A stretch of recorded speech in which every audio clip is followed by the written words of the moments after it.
भर्गो देवस्य धीमहि धियो यो न प्रचोदयात्। ॐ भूर्भुवः स्वः तत्सवितुर्वरेण्यं भर्गो देवस्य धीमहि धियो यो न प्रचोदयात्। ॐ भूर्भुवः स्वः तत्सवितुर्वरेण्यं भर्गो देवस्य धीमहि धियो यो न प्रचोदयात्। ॐ शान्ति शान्ति शान्ति। गुरुर्ब्रह्मा गुरुर्विष्णु गुरुर्देवो महेश्वरः गुरुर्साक्षात् परब्रह्म तस्मै श्री गुरवे नमः। या देवी सर्वभूतेषु शक्तिरूपेण संस्थिता नमस्तस्यै नमस्तस्यै नमस्तस्यै नमो नमः। श्रीराम जय जय राम श्रीराम जय जय राम श्रीराम जय जय राम श्रीराम जय जय राम श्रीराम जय राम जय जय राम श्रीराम जय जय राम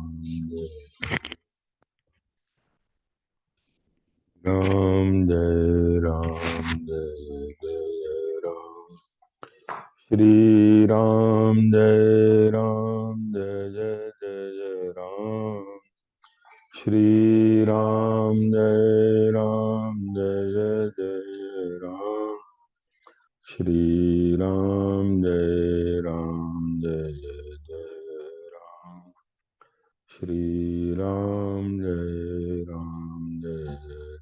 जय राम श्रीराम जय जय राम श्रीराम जय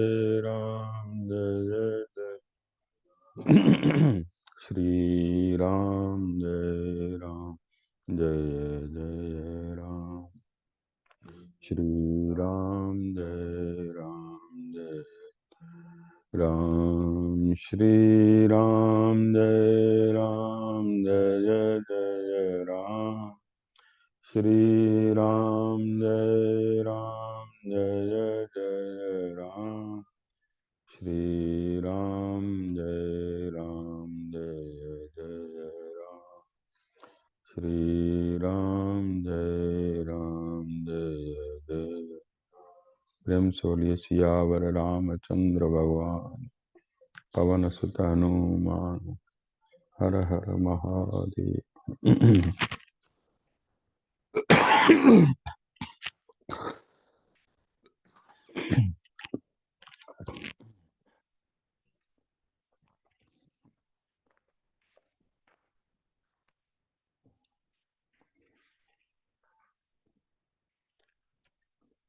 पिछले सप्ताह हमने श्रवण किया था कि भगवान श्री राम सीता और लक्ष्मण के साथ ब्राह्मणों को अपनी संपत्ति का दान दे रहे हैं। उनके जो सेवक थे, ब्राह्मण थे, सभी को दान देने के बाद अब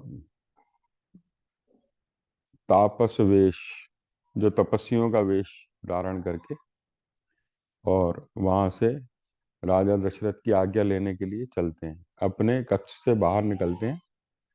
अपने कक्ष से जब बाहर निकलते हैं तो अयोध्या का जो बीच में रास्ता था, वहां से अयोध्या के पूरी जो भीड़ थी वो साफ देख सकती थी कि राम यहाँ से जा रहे हैं। राम, लक्ष्मण, सीता तीनों जो है वहां से जा रहे हैं। अयोध्या के लोग देख रहे हैं। वहां तीन तीन मंजिले मकान थे, बहुमंजिले, छह छह सात सात मंजिले, सब अपनी छतों पे चढ़ के दुखी होके देख रहे हैं कि राम, लक्ष्मण, सीता जो रथ में चलते थे, जिनके पीछे इतनी चतुरंगनी सेना जाती थी, वो तापस वेश धारण करके और वनवास के लिए जा रहे हैं। तो विलाप कर रहे हैं, अयोध्या के लोग विलाप कर रहे हैं। विजय कुमारी सीता के साथ श्री राम और लक्ष्मण ब्राह्मणों को बहुत सा धन दान करके वन जाने के लिए उद्यत हो पिता का दर्शन करने के लिए गए। अब वहां जहाँ माता कैकेयी और पिता दशरथ थे, तो उनकी आज्ञा लेने के लिए अब जा रहे हैं। जैसे हम कहते हैं ना भाई, उनसे कहा था कि मैं अभी को, जब प्रसंग यहाँ से शुरू हुआ था कि कैकेयी से कहा था कि मैं अभी पिताजी की आज्ञा, वो माता कौशल्या की आज्ञा लेकर और सीता को समझा बुझा के आता हूँ, है ना।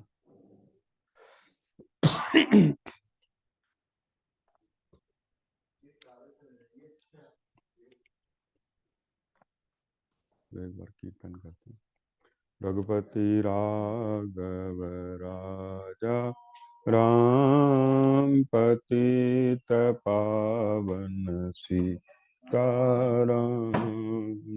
रघुपति राघव राजा राम, पतित पावन सीताराम। सीताराम राम, बज प्यारे मन सीताराम। सीताराम, सीताराम, बज प्यारे मन सीताराम। रघुपति राघव राजा राम, पतित पावन सीताराम। सीताराम, सीताराम, बज प्यारे मन सीताराम। सीता राम, सीताराम, बज रे मन सीताराम। रघुपति राजा राम, पति पावन सीताराम। प्रेम से बोलिए सियावर रामचंद्र भगवान।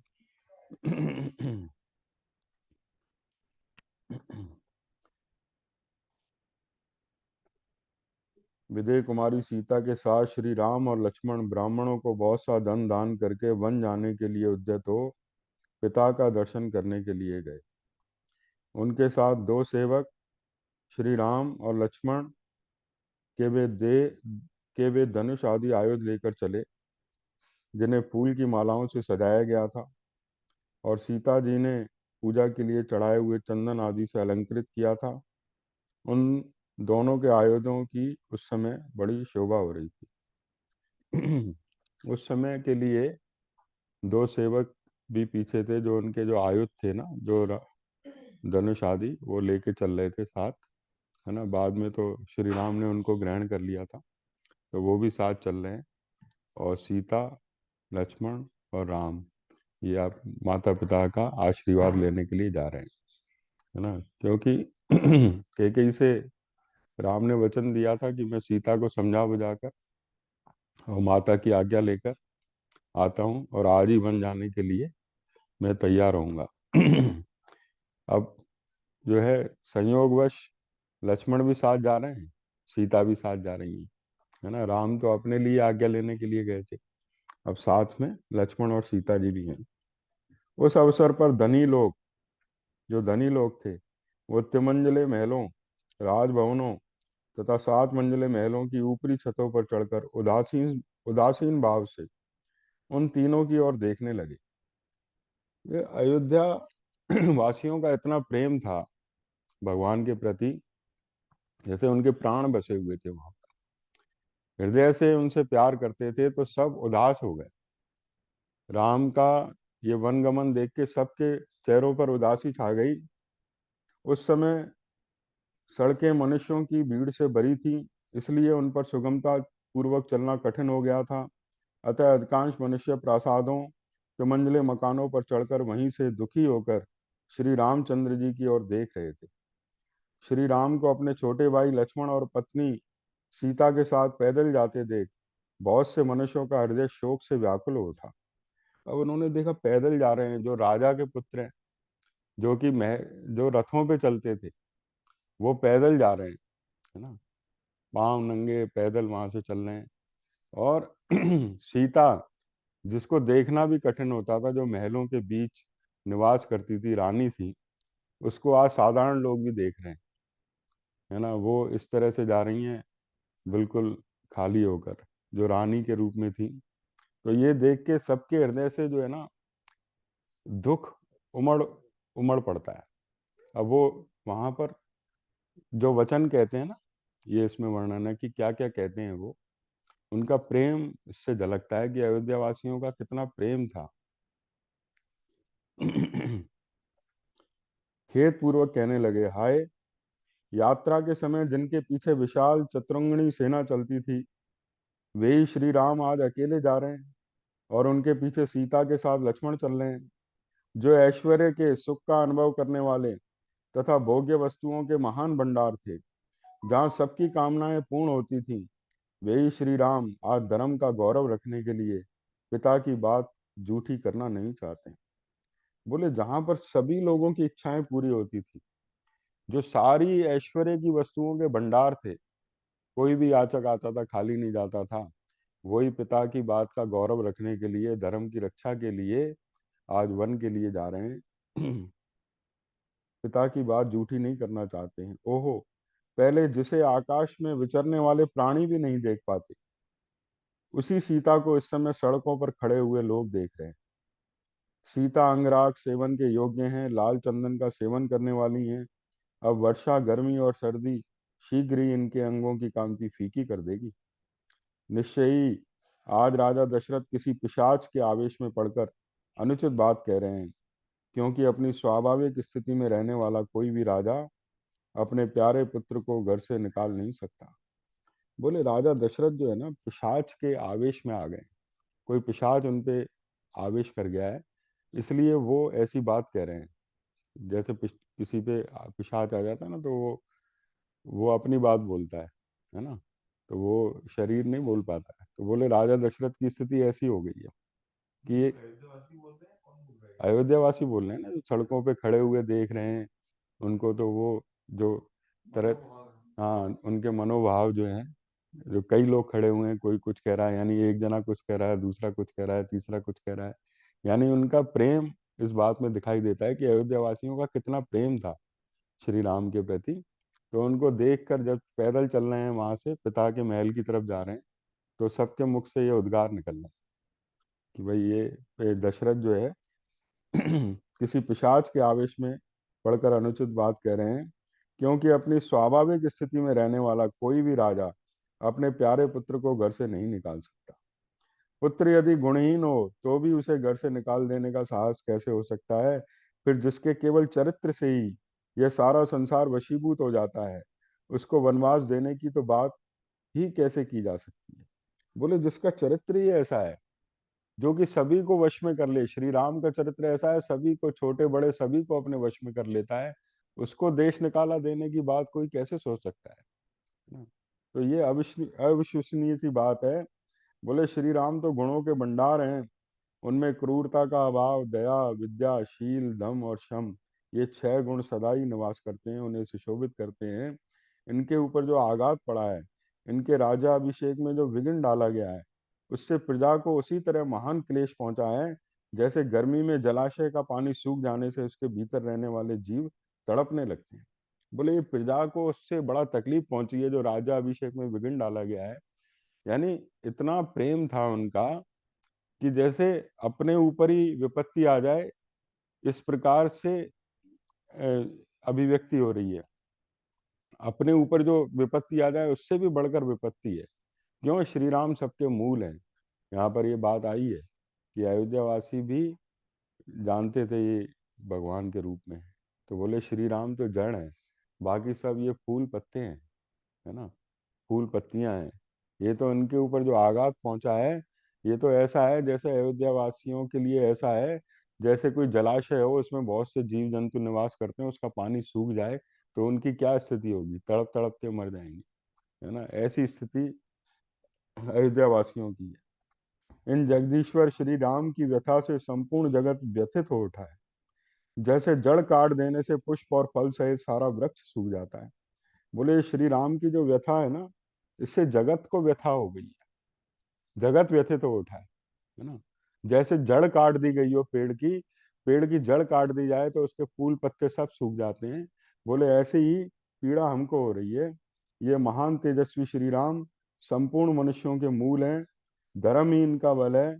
जगत के दूसरे प्राणी पत्र पुष्प फल और शाखाएं हैं। देखो ये जो भक्ति के अंदर बात होती है ना, भक्त के अंदर ममता नहीं होती है।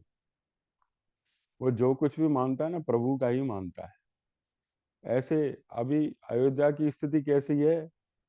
जैसे मंदिर मंदिर हो बहुत बढ़िया, लेकिन भगवान की मूर्ति वहां से हटा दी जाए तो क्या दीवारें रह जाएंगी ना, दीवारें ही दीवारें रह जाएंगी, किसकी पूजा करोगे? अयोध्या की स्थिति भी ऐसी है कि छतें तो तैयार हैं, दीवारें खड़ी हुई हैं, लेकिन भगवान की मूर्ति जैसे हटा दी गई, राम को हटा दिया गया, तो अयोध्या की क्या स्थिति रहेगी, है ना। राम बिना मेरी सुनी अयोध्या, लक्ष्मण बिन प्रभुताई, राम बिना मेरी सुनी अयोध्या, अयोध्या सुनी हो गई, है ना। जैसे कि वहां से मंदिर एक बताते थे कि एक शंख बजा रहा था एक लड़का, तो सबने, जो गांव के लोग आए थे वहां पे, कुछ लोग घूमने आए थे, बोले चलो चलो मंदिर में आरती होगी, आरती होगी। सब लोग वहाँ 20-25 लोग गए, तो देखा वो शंख बजा रहा है, वो मंदिर कैसा है, उसमें भगवान की मूर्ति ही नहीं है ना। ऐसे पत्ते उड़ रहे हैं पीपल के, जैसे शमशान हो। तो बोले ऐसे ऐसे मंदिर में शंख बजाने से क्या फायदा भाई। तभी वो रामकृष्ण परमहंस कहते थे पहले भगवान को हृदय में स्थापित करो, तब लेक्चर दो, नहीं तो नाहक शंख फूकना हुआ। तुम जो शंख फूक रहे हो यानी लेक्चर दे रहे हो, और भगवान हृदय में है नहीं, तो शंख की क्या प्रभाव होगा। तो लोग लौट गए वहां से वापस, बोले जिस मंदिर में मूर्ति नहीं भगवान की, तो वहां शंख क्या करेगा। ऐसे जिसके हृदय में भक्ति नहीं हो, भगवान नहीं हो, तो 1000 लेक्चर दे उसका कोई असर ही नहीं होगा। क्या असर होगा? स्वयं हृदय में भगवान विराजमान नहीं है और दुनिया को सिखाने चले। तो बोले पहले भगवान को स्थापित करो, फिर तुम लेक्चर दो, प्रवचन दो। पहले भगवान तो हृदय में हो। अब अयोध्या की हालत तो ऐसी है, भगवान के बिना अयोध्या कैसी रहेगी, सूनी हो गई। तो वो क्या कहते हैं? कहते हैं कि ये सब महल वगैरह घर हमारे लिए बेकार है। अतः हम लोग भी लक्ष्मण की भांति पत्नी और बंधु बांधवों के साथ शीघ्र ही इन जाने वाले श्री राम के ही पीछे पीछे चल दें। जिस मार्ग से श्री रघुनाथ जी जा रहे हैं, उसी का हम भी अनुसरण करें। बोले अब हम लोग भी यहाँ रहकर क्या करेंगे? हम लोग भी अपने पत्नी बच्चे बंधु बांधव सबको लेकर, जैसे लक्ष्मण इनका पीछे पीछे जा रहे हैं, ऐसे हम भी इनके पीछे पीछे जाएंगे। हम अपना घर बार यहीं छोड़ देंगे। ये घर बार अब सूने हो जाएंगे। यहाँ ना तो अग्नि जलेगी, है ना, ना झाड़ू पोंछा होगा। ये घर सूने हो जाएंगे शमशान की तरह। बोले यहाँ जीव जंतु आने लगेंगे, चूहे आने लगेंगे, है ना। ये अयोध्या बन जाएगा वन, और जहाँ हम जा रहे हैं वनवास में, उसको हम नगर बना देंगे। वहां से जीव जंतु हमारे भय से भाग जाएंगे।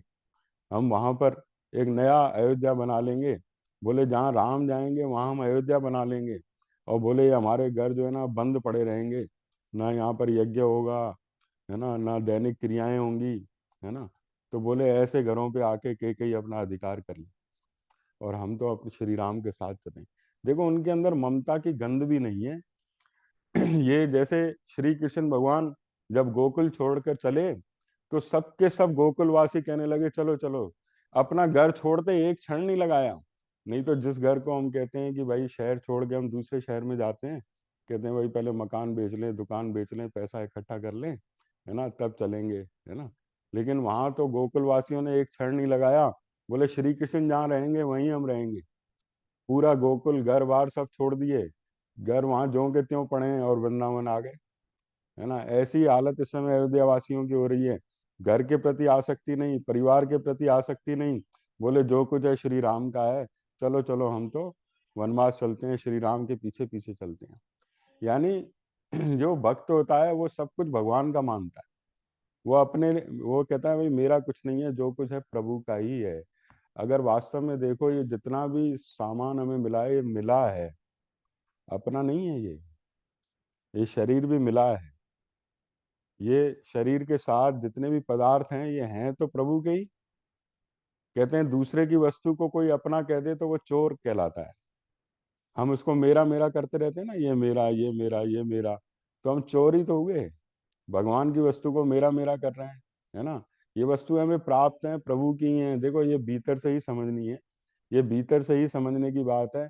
बाहर से भले तुम मेरा मेरा कह लो, लेकिन अंदर से मानो ये सब तो भगवान का ही है। भगवान से ही हमें प्राप्त हुआ है, ये सृष्टि ही भगवान की है ना। तो ये ये ममता, इसको कहते हैं अहमता और ममता, ये दो चीजें हैं जो बांधने वाली हैं। सुखदेव जी महाराज जब राजा जनक के पास गए थे ज्ञान पाने के लिए, तो बोले दो ही जंजीरें हैं जीव को बांधने की, दो जंजीरें हैं, अहमता और ममता। शरीर में मैंपना और पदार्थों में मेरापना। अहमता और ममता ये दो ही बंधन है। जिसके ये दो बंधन कट गए तो वो जीवन मुक्त है, वो जीव मुक्त हो जाता है। ये मैं हूं, ये मेरा है ना। तो बोले ये अहमता और ममता कहलाती है। बोले ये दो ही बंधन है। तो देखो भक्त क्या ज्ञानी नहीं है? भक्त के अंदर ममता है ही नहीं। वो जो कुछ है श्री राम का ही मानते हैं। अब उनके क्या अधिकार होते हैं?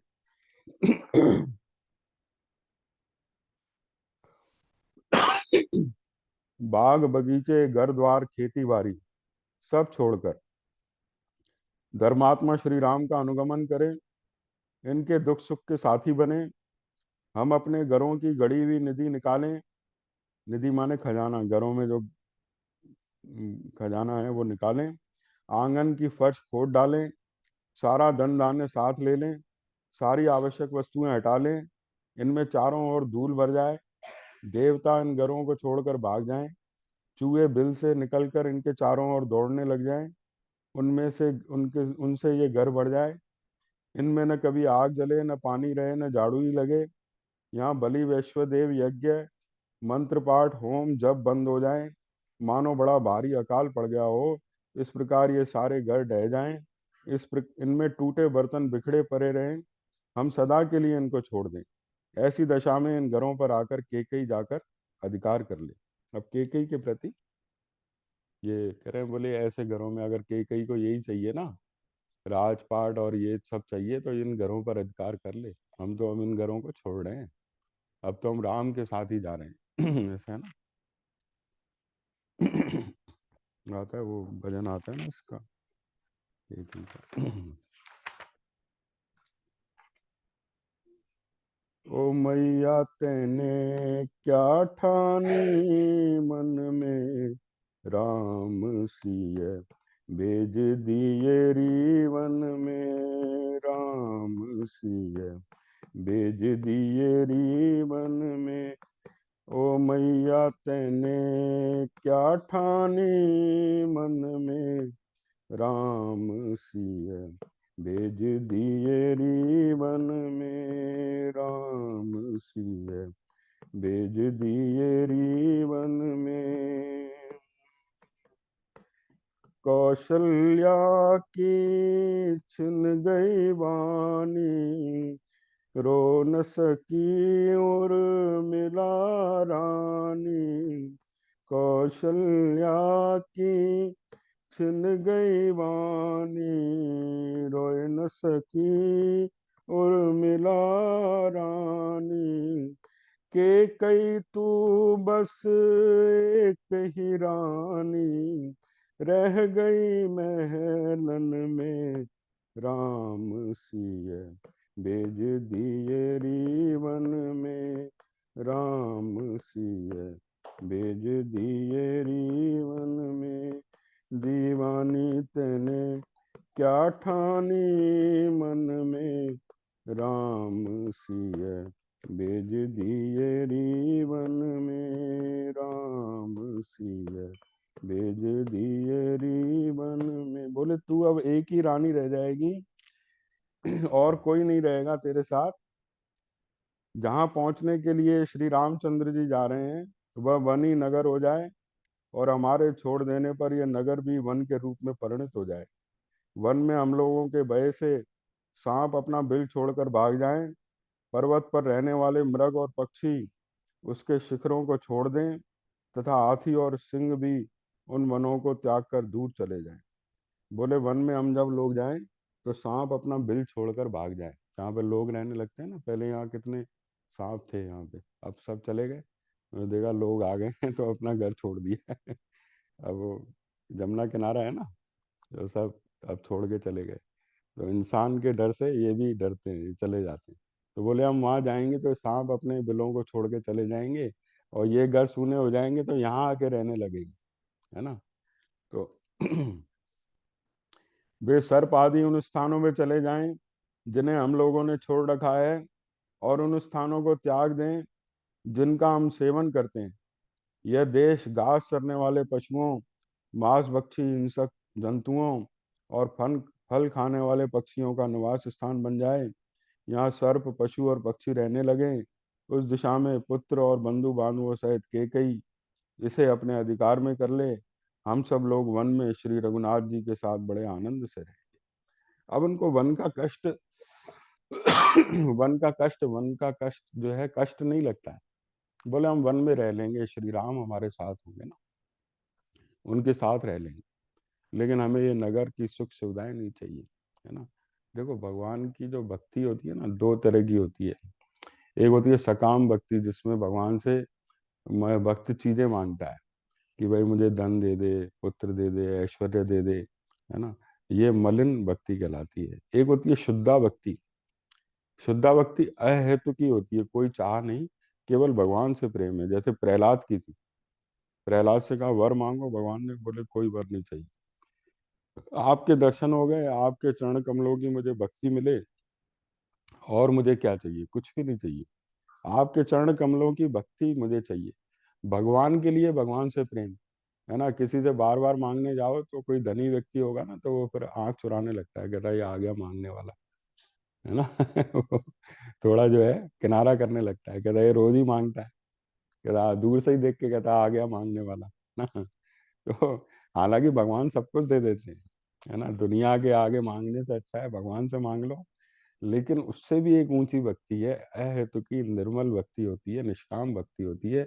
भगवान के लिए भगवान से प्रेम, है ना।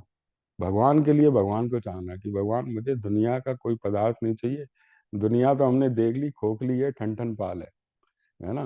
देखो ज्ञानी तो जगत को अच्छी तरह देख लेता है, कहता है ना, चेहरे कुछ देखे इतने करीब से कि लोग लगने लगे अजीब से, है ना। मिर्जा गालिब की शायरी आती है, इतने करीब से देख लिया दुनिया को कि ये तो ठन ठन पाल है ना, कुछ भी नहीं है, खोखलापन है ना। वो कभी अभी एहसास हो जाए, आगे एहसास हो जाए, तो कहते हैं ना, यह संसार फूल से मर का, सुंदर देख लुभायो, चाखन लागो रुई उड़ गई, हाथ कछु नहीं आयो। सेमर का फूल होता है ना, देखने में सुंदर होता है, लेकिन उसको देखो तो वो रुई रुई ऐसे निकलती है, कुछ भी हाथ नहीं आता है ना। ऐसे ही सेमर का फूल है संसार, जो कि दूर से बड़ा मुग्ध करता है, दिखाई देता है, अच्छा दिखाई देता है, लेकिन जब देखो उसका अनुभव करो, निकटता से देखो, भोग भोग के देखो, तो बोले कुछ नहीं है भाई, है ना। तो ऐसे ही जो भक्त होता है, ज्ञानी होता है, ज्ञानी भक्त होता है ना, उसकी अहेतु की भक्ति होती है। निष्काम भक्ति होती है ना। फिर नारद जी से भगवान ने, अध्यात्म रामायण में आता है ना, नारद जी ने कहा भाई मुझे अपने, बोले भगवान ने कहा भाई कुछ वर मांगो, तो बोले मुझे अपनी निर्मल भक्ति दो, अहेतु की भक्ति दो, है ना। तो बोले और कुछ मांगो, बोले नहीं और कुछ नहीं चाहिए। बोले बस तुम्हारी ये भुवन मोहिनी माया है ना, ये मोहित न करे।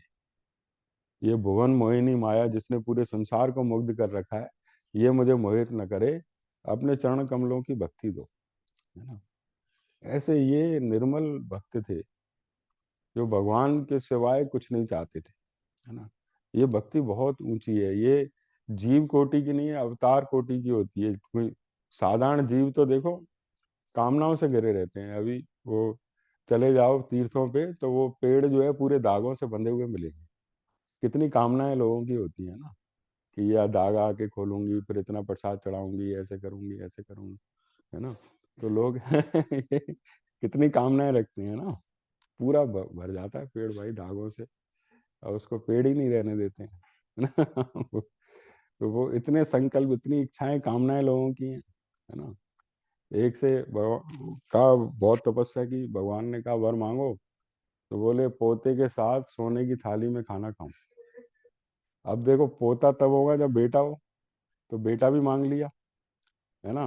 और बेटे का भी बेटा मांग लिया, पोता, है ना। और सोने की थाली यानी पैसा भी मांग लिया। तो एक बार में कितनी आदमी चतुराई करता है, एक सेंटेंस में सब मांग लिया। बेटा, बेटे का बेटा, और फिर सोने की थाली, पैसा, ऐश्वर्य सब मांग लिया। भगवान ने भी कहा ठीक है तथास्तु, मिल जाएगा। लेकिन भाई इतनी तपस्या करके अगर यही मिले तो फिर क्या है ना। भाई जो जन्म जन्मांतर का कष्ट है वो तो दूर नहीं हुआ ना, वो तो भगवान की भक्ति से ही दूर होगा, ज्ञान से दूर होगा। मिलता तो सभी है। अब देखो अयोध्या वासी सब कुछ छोड़ने के लिए तैयार हैं भगवान के लिए, बिल्कुल खाली होने के लिए तैयार है। इस प्रकार अब ये श्री रामचंद्र जी चलते जा रहे हैं और मनुष्य के मुंह से ये निकली हुई ये बातें उनके कानों में पड़ रही हैं। लोग बोल रहे थे ना ये रास्ते पे, जैसे मोदी जी निकलते हैं तो इधर से भी रस्सी बंधी होती है, इधर से भी लोग साइड से हल्ला मचाते हैं, बोलते जाते हैं, कोई ऑटोग्राफ मांगता है, ऐसे भीड़। राम सीता लक्ष्मण जा रहे हैं तो इतनी भारी भीड़ थी, वहां से निकलना भी कठिन था, तो वो राम सीता के लिए पथ बस बन पाया था। तो ये श्री रामचंद्र जी सुनते जा रहे हैं उनकी बात। इस प्रकार श्री रामचंद्र जी ने बहुत से मनुष्यों के मुंह से निकली हुई तरह तरह की बातें सुनी, किंतु सुनकर भी उनके मन में कोई विकार नहीं हुआ। विकार ये नहीं हुआ कि देखो मैं कितना बड़ा हूँ, मेरे बारे में ये लोग क्या क्या कह रहे हैं, ऐसा कुछ नहीं। सरल भाव से धर्म पर दृष्टि है। नहीं तो अहंकार आ जाता है ना जीव को, कि देखो ये मेरी पूरी अयोध्या मेरे साथ है और इतने लोग मेरे बारे में ऐसा कह रहे हैं, ऐसा अच्छा सोच रहे हैं, सीना तन जाता है। नहीं, सहज भाव चले रघुराई, उनकी धर्म पे ही दृष्टि है। माता पिता का आशीर्वाद लेके बस वन को ही जाना चाहते हैं, कोई दूसरी बात मन में किसी तरह से नहीं है, सच्चाई है। मतवाले गजराज के समान पराक्रमी धर्मात्मा श्री राम पुनः माता केकई के कैलाश शिखर सदृश शुभ्र भवन में गए। अब वहां पर पहुंच गए जहाँ केकई और दशरथ विराजमान थे, है ना। दशरथ तो राम का ही चिंतन कर रहे थे, उनकी अवस्था तो देखने लायक थी नहीं। विनयशील वीर पुरुषों से युक्त उस राजभवन में प्रवेश करके उन्होंने देखा सुमंत्र पास ही दुखी होकर खड़े हैं। पूर्वजों की निवास भूमि, वहां सुमंत्र खड़े थे, वो भी दुखी थे। अब तो ये बात फैल गई थी ना, धीरे धीरे से सब बात फैल गई थी, सब पता चल गया था कि केकई ने दो वरदान मांगे पूरी अयोध्या में। ये बात उनके उद्गारों से ही प्रकट हो रही है, क्योंकि जो अंतरंग सेवक थे वो धीरे धीरे, बात तो ये आग की तरह फैलती है ना भाई, रास। हाँ, वो सुमित्रा से अनुमति लेके आ गए ना लक्ष्मण पिछले हफ्ते, हमने सुना था ना, जो सुमित्रा ने कहा भाई तुम्हारे लिए वही अयोध्या है जहाँ श्री राम है। लक्ष्मण अनुमति लेने गए थे ना, बोले राम तुम्हारे पिता हैं, माता जानकी तुम्हारी माता हैं, तुम तो उनको प्रसन्न करने के लिए ही कार्य करो। और ये भी कहा था कि वही माता पुत्रवती है जिसका बेटा जो है भगवान का भक्त बने। तो ये सब बातें आई थी, सुमित्रा ने अनुमति दी थी ना लक्ष्मण को। अब वहां पर पहुंचे, पूर्वजों की निवास भूमि अवध के मनुष्य वहां शोक से आतुर होकर खड़े थे। बोले वहां पूरी अयोध्यापुरी शोक से आतुर थी।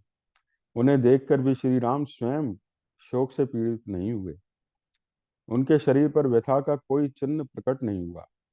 वे पिता की आज्ञा का विधि पूर्वक पालन करने की इच्छा से उनका दर्शन करने के लिए हंसते हुए से आगे बढ़े। शोकाकुल रूप से पड़े हुए राजा के पास जाने वाले महात्मा महामना इक्ष्वाकु कुल नंदन श्री राम वहां पहुंचने से पहले सुमंत्र को देखकर पिता के पास अपने आगमन की सूचना भेजने के लिए उस समय वहीं ठहर गए। पिता के आदेश से वन में प्रवेश करने का बुद्धिपूर्वक निश्चय करके आए हुए धर्मवत्सल श्री रामचंद्र जी सुमंत्र की ओर देखकर बोले, आप महाराज को मेरे आगमन की सूचना दे दो। अब बुद्धिपूर्वक जो निश्चय किया था श्री राम ने, धर्मवत्सल लिखा है कि वो धर्म का पालन करने वाले हैं। और सुमंत्र से कहा, भाई मेरे आगमन की सूचना आप पिताजी को दीजिए।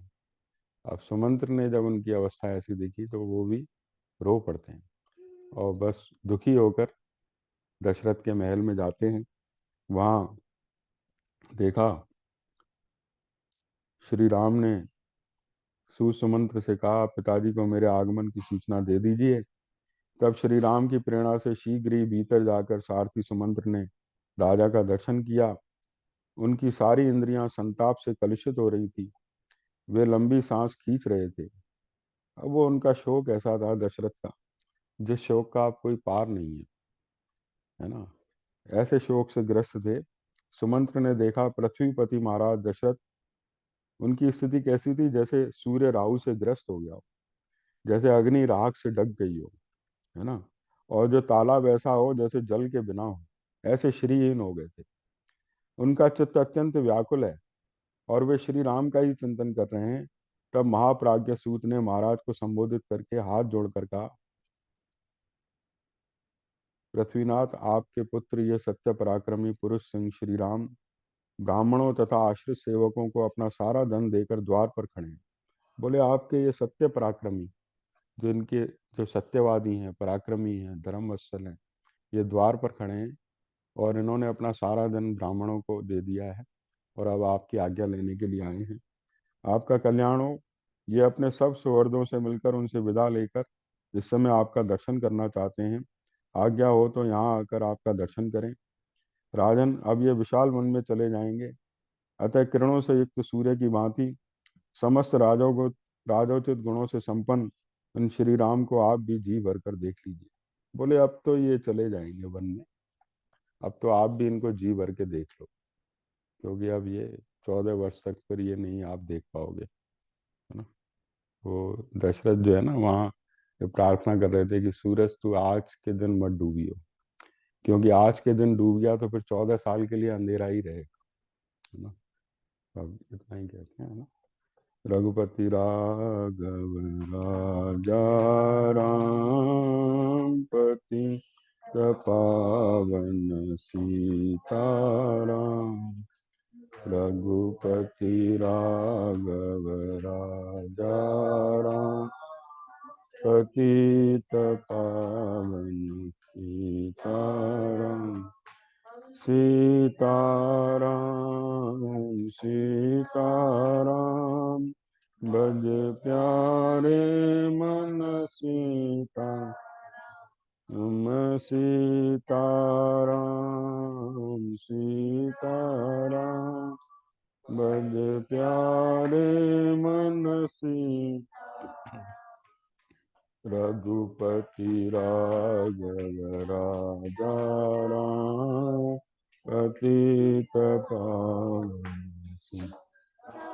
राम। सीताराम सीताराम भज प्यारे मन सीताराम। सीताराम भज प्यारे मन सीताराम। रघुपति राघव राजा राम पतित पावन कृष्णाय वासुदेवाय हरि परमात्मने प्रणतक्लेशनाशाय गोविन्दाय तमेव माता च पिता त्वमेव बन्धु च सखा त्वमेव विद्याधरणं त्वमेव सर्वं। ॐ पूर्णमदः पूर्णमिदं पूर्णात् पूर्णमुदच्यते पूर्णस्य पूर्णमादाय पूर्णमेव। ॐ शांति शांति।